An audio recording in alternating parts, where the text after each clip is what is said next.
ಎಲ್ಲರಿಗೂ ನನ್ನ ನಮಸ್ಕಾರಗಳು. ಸ್ವಲ್ಪ ದಿನದ ಹಿಂದೆ ತುಂಬೆ ಮನೆಗೆ ಹೋಗಿದ್ದೆ. ತುಂಬೆ ಮನೆಯಲ್ಲಿ ಒಬ್ಬರಿಗೆ ಮೆದುಳಿಗೆ ಸಮಸ್ಯೆ ಆಗಿತ್ತು. ನ್ಯೂರೋ ಸರ್ಜನ್ ಹುಡುಕಾಡಿದ್ರು ಶಿರಸಿಯಲ್ಲಿ. ಶಿರಸಿಯಲ್ಲಿ ಯಾರೂ ಇಲ್ಲ ಅಂತ. ಆಮೇಲೆ ಹತ್ತಿರ ಮಂಗಳೂರು ಅಥವಾ ಹುಬ್ಬಳ್ಳಿ, ಮಂಗಳೂರಿಗೆ ಹೋಯಿದ್ರು.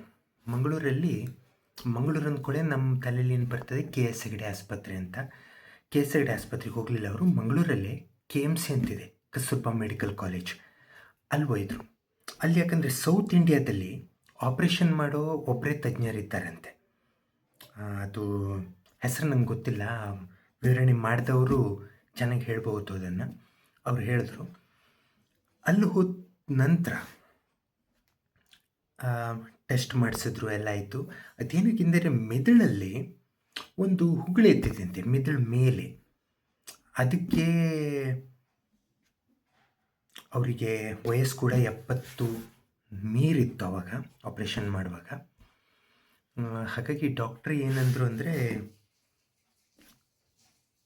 ಹೇಳಲಿಕ್ಕೆ ಬರಲ್ಲ ಗ್ಯಾರಂಟಿ ಜೀವದ ಬಗ್ಗೆ, ಆದರೆ ಆಪ್ರೇಷನ್ ಅಂತೂ ಸಕ್ಸಸ್ಫುಲ್ ಆಗ್ತದೆ, ನಾನು ಖಂಡಿತ ಮಾಡ್ತೇನೆ ಅಂತ ಹೇಳಿದರು. ಆದರೆ ಅವರು ವೈದ್ಯೋ ನಾರಾಯಣ ಹರಿ ಅಲ್ಲ, ವೈದ್ಯೋ ನಾರಾಯಣ ಹರಿ. ಯಾಕಂದರೆ ಸಕ್ಸಸ್ಫುಲ್ ಆಯಿತು ಆಪ್ರೇಷನ್ನು, ಅವರು ಚೆನ್ನಾಗೂ ಇದ್ದಾರೆ.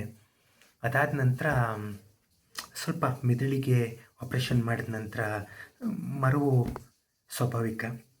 ಹಾಗಾಗಿ ಒಂದು 2-3 ತಿಂಗಳ ಬೇಕಾಯಿತು ಮತ್ತು ಎಲ್ಲ ಜ್ಞಾಪಕ ಶಕ್ತಿಯನ್ನು ವಾಪಸ್ ಕಟ್ಟಲಿಕ್ಕೆ. ಆಮೇಲೆ ವಾಪಸ್ ಬಂದುಬಿಡ್ತು ಅವರಿಗೆ. ನನಗೆ ಖುಷಿಯಾಗಿತ್ತಂದರೆ ಅವ್ರನ್ನ ಭೇಟಿಯಾದೆ ನಾನು ಹೋದಾಗ. ಅವ್ರ ಮಗ ನನಗೆಲ್ಲ ವಿವರಣೆ ನೀಡಿದ್ರು. ಅವರ 2 ಮಕ್ಕಳಿದ್ದಾರೆ, ಒಬ್ಬರು ಫಾರಿನ್ನಲ್ಲಿ ಇರ್ತಾರೆ. ಬಿಡಿ, ಫಾರಿನ್ನಲ್ಲಿದ್ದಾರೆ ಅಂದರೆ ಖರ್ಚು ಮಾಡೋಕ್ಕೆ ತುಂಬ ಹಣ ಇರುತ್ತೆ. ಸೊ ಮಾಡಿದ್ದಾರೆ, ಏನೇ ಮಾಡಿದ್ರು ಅವ್ರು ಜೀವ ಬದುಕಿಸಿದಾರಲ್ಲ, ಅದು ನಮಗೆ ಖುಷಿ. ಅವ್ರು ನನಗೆ ಆಮೇಲೆ ಕೇಳಿದ್ರು. ನನಗೆ ಆ ದಿನ ಸ್ವಲ್ಪ ಹೊಟ್ಟೆ ಸರಿ ಇರಲಿಲ್ಲ, ಏನೋ ಹೊಟ್ಟೆಲಿ ತೊಂದರೆ ಆಗ್ತಾಯಿದೆ ಅಂತ ಹೇಳಿದೆ. ಗುಳಿಗೆ ಕೊಟ್ಟರು ನನಗೆ, ನಾನೇ ಮಾಡಿದ್ದು ಅಂತ. ಅದನ್ನು ತಿನ್ನು, ಅರ್ಧ ಗಂಟೆಲಿ ನಿಮ್ಗೆ ಗುಣ ಆಗ್ತದೆ ಅಂದರು. ವಾಸಿ ಆಯಿತು. ಹಾಗಾಗಿ ನನಗೆ ತುಂಬ ಖುಷಿ ಆಯಿತು ಅವ್ನು ನಗ್ನಗ್ತಾ ಇದ್ದಿದ್ದು ಅಮ್ಮನ ನೋಡಿ. ಅಂದರೆ ಏನಾಗಬೇಕು ನಮ್ಮದು ಅಂದರೆ, ಈ ಹೋರಾಟದಲ್ಲಿ ಆಸ್ಪತ್ರೆ ಅಪ್ಗ್ರೇಡ್ ಆಗ್ತಾಯಿದೆ, ಅದೆಲ್ಲ ಸರಿ. ಎಲ್ಲರಿಗೆ ಸಿಗುವಂಗೆ ಆಗ್ಬೇಕು ಚಿಕಿತ್ಸೆ. ಈಗ ಅವರಿಗೆ ಹಣ ಇತ್ತು, ಏನೋ ಮಾಡಿದ್ರು ಸರಿ.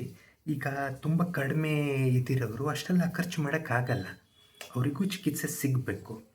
ಹಾಗೆ ಅಂದರೆ ಮಲ್ಟಿ ಸ್ಪೆಷಾಲಿಟಿ ಆಸ್ಪತ್ರೆದು ವಿಚಾರ ಬಂದಾಗ ನೆನಪಾಯಿತು ಇದೊಂದು. ಆ ದಿನ ಹೇಳಲಿಕ್ಕೆ ನಾನು ಮರ್ತ್ಬಿಟ್ಟೆ, ಯಾಕಂದ್ರೆ ನಾನು ಮಾನಸಿಕವಾಗಿ ತಯಾರಾಗಿರಲಿಲ್ಲ ಮಾತಾಡ್ಲಿಕ್ಕೆ ಅವತ್ತು. ಆಮೇಲೆ ನೆನಪಾಯ್ತು ನನಗೆ, ಹೌದಲ್ಲ ಇದೊಂದು ವಿಷಯ ಇತ್ತು, ಹೇಳ್ಬೋದಿತ್ತು ಅಂತ.